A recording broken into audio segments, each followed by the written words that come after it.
রবীন্দ্রনাথ ঠাকুরের লেখা। আমি ভিক্ষা করে ফিরতেছিলেন গ্রামের পথে পথে, তুমি তখন চলেছিলে তোমার স্বর্ণরথে। অপূর্ব এক স্বপ্ন সম লাগতেছিল চোখে মম, কি বিচিত্র শোভা তোমার, কি বিচিত্র সাজ। আমি মনে ভাবতেছিলেন এ কোন মহারাজ, আজি শুভক্ষণে রাত পোহালো। ভেবেছিলেন তবে আজ আমার এই দাঁড়িয়ে দাঁড়িয়ে ফিরতে নাহি হবে।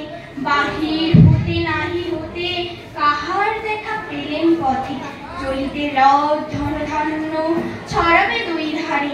মুঠা মুঠা কুড়িয়ে নেব নেব ভারে ভারে, দেখি সহসা রথ থেমে গেল আমার কাছে এসে।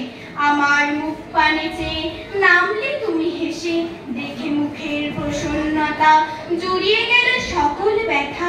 হেন কালে কিসের লাগে তুমি আকস্মাৎ, আমায় কিছু দাও গো বলে বাড়িয়ে দিলে হাত। মনে একই কথা রাজের রাত, আমায় দাও গো কিছু, শুনে ক্ষণ কালের তরে রইল মাথা নিচু। তোমার কি বা অভাব আছে ভিখারি ভিক্ষুকের কাছে, এ কেবল কৌতুকের বসে আমায় প্রবঞ্চনা। ঝুলে হতে দিলেন তুলে একটি ছোট কণা, যবে পাত্রখানি ঘরে এলে উজাড় করিয়ে কি ভিক্ষা মাঝে একটি ছোট সোনার কণা দেখি। দিলেন যা রাজ ভিখারি রে স্বর্ণ হয়ে এলো ফিরে, তখন কাঁদি চোখের জলে দুটি নয়ন ভরে।